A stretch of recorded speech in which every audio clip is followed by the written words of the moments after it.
মাননীয় কৃষিমন্ত্রীর উদ্দেশ্যে একটি কথা বলতে চাই। এবছরই খাওয়া শেষ, আগামী বছর কিন্তু খাঙ্গে না কথাটি বুঝতে পেরেছেন? মানে আগামী বছর খাওয়া নাই আপনাদের।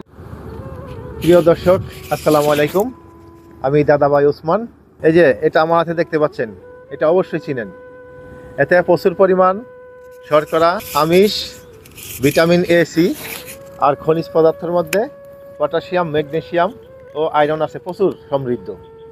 তো প্রিয় দর্শক, আপনাদেরকে বলে রাখি যে এটা দেখেন, ডানে আমার এক কৃষক চাচা বরবটি সংগ্রহ করতেছে। তার সাথে আমি যদি একটি কথা বলার চেষ্টা করব। চাচা, আসসালামু আলাইকুম। ওয়ালাইকুম সালাম। কাকা, ভালো আছেন? ভালো, ইনশাল্লাহ। আমার সাথে একটু সময় দিবেন? দিলাম। একটু আসেন কাকা। আপনি ভালো আছেন তো না? ভালো, ইনশাল্লাহ। আপনি কৃষক মানুষ, একটু বুকটা মিলাই চাচা, খুব শান্তি লাগলো চাচা।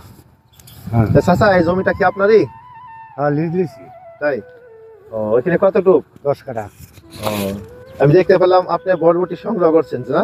জি। কেমন হয়েছে বরবটি? আলহামদুলিল্লাহ, ভালো হয়েছে। তাই? এটা কতটুক জায়গা এখানে? 10 কাঠা তুলতেছেন বর্তমানে। বাজার কেমন? বাজার তো কম এখন। তাই? বাজার কম না? এই 30 টাকা, 28 টাকা। এখানে কতটুক আছে চাচা? মাপা নাই তো, তাও 1 কেজির উপরে আছে। তাই নাকি? ও আচ্ছা চাচা, আপনারা কৃষি কাজ করেন, কৃষি কাজ করতে গিয়ে কোনো প্রতিকূলতা হয় কি? প্রতিকূলতা সৃষ্টি হয়? এই সার পাই না, কীটনাশক ওষুধ পাই না, দাম বেশি। তাই?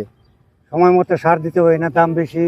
তাই? যেটা ডিলারের কাছে যায়, যেটা চাইতে যায় ওটা পাই না, সময় মতো দিতে পারি না। তাই?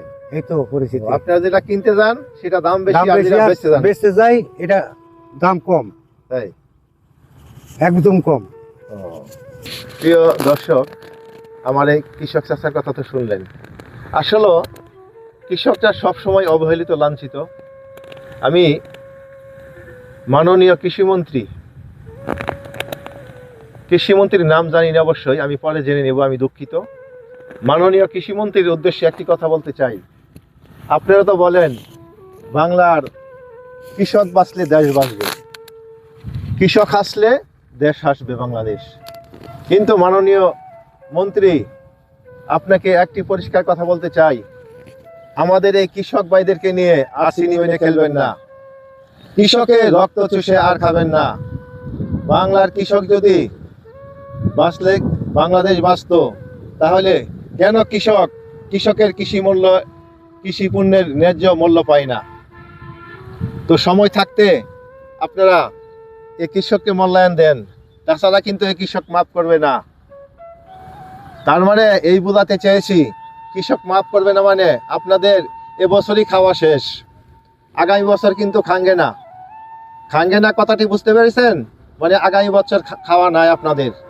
কারণ হইল, এ বাংলার কৃষক যদি হাতে না রাখতে পারেন, এ কৃষক রাজনীতি করে না মাননীয় মন্ত্রী, কৃষক কিন্তু রাজনীতি করে না।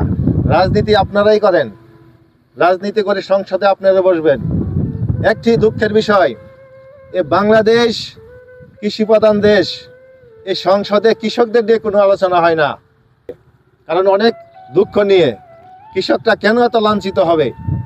কৃষকটা সময় মতো সার পায় না, এটা একটা বড় বিষয়। দলীয় লোকেরা, ডিলাররা সিন্ডিকেট করে সারের দাম বাড়িয়ে দেয়, তখন কৃষক নিরুপায় হয়ে কি করবে?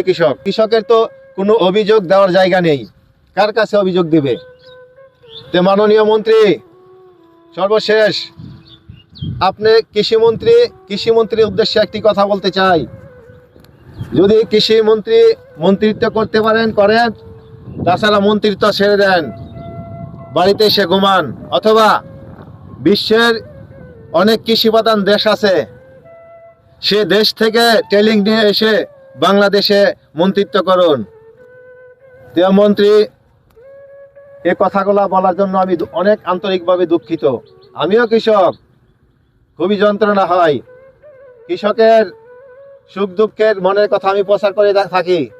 মাননীয় মন্ত্রী, মাঠ পর্যায়ে এসে দেখেন কৃষকরা কত সুখী আছে, শান্তিতে আছে। মামা, কি বলেন?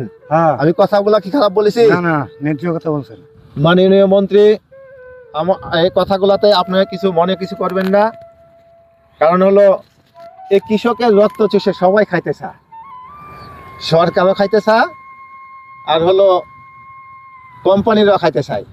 কোম্পানিরা কেমন, ওষুধ কোম্পানি 2 নাম্বার সার ঢুকিয়ে দিয়ে এগুলাই বিক্রি করে। আর কৃষক কি করবে? কৃষকের তো এগুলা যাওয়ার জায়গা নাই। জি জি, কৃষকের তো এগুলা পরীক্ষা করার জায়গা নেই, এগুলাই কিনতে হয় বাধ্য হয়ে। পরে কি করবে? কৃষক প্রতারিত হয়। তো মাননীয় মন্ত্রী, আপনি অবশ্যই, আপনার প্রতি আমি শ্রদ্ধা রেখে বলছি, এ বাংলাদেশটাকে সোনার বাংলাদেশ করুন। 71 নিয়ে ভাবেন, ঠিক আছে, সামনে 2050 সাল নিয়ে ভাবুন। তো আমার দর্শকের উদ্দেশ্যে একটি কথা বলতে চাই, আমার যে কৃষক ভাইয়েরা আছে, কৃষক ভাইয়ের ছেলেরা তো অবশ্যই ফেসবুক ব্যবহার করেন, তাদের প্রতি আমার অনুরোধ রইল, এই ভিডিওটি অবশ্যই বেশি বেশি করে শেয়ার করে দিবেন। কারণ আমার এই কৃষক ভাইয়ের জন্য, আমার জন্য নয়।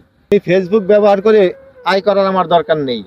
এই কৃষকেরা যদি উপকৃত হয়, এটা আমার সার্থকতা। তো প্রিয় দর্শক, প্রিয় বন্ধুরা, আমার এই ভিডিওটি যদি ভালো লেগে থাকে, মনে করেন ভালো লেগেছে, অবশ্যই একটি লাইক, কমেন্ট, শেয়ার দিয়ে অন্যকে দেখার সুযোগ করে দিবেন, আর ফলো দিয়ে আমার পাশে থাকবেন। সবাইকে ধন্যবাদ। আসসালামু আলাইকুম।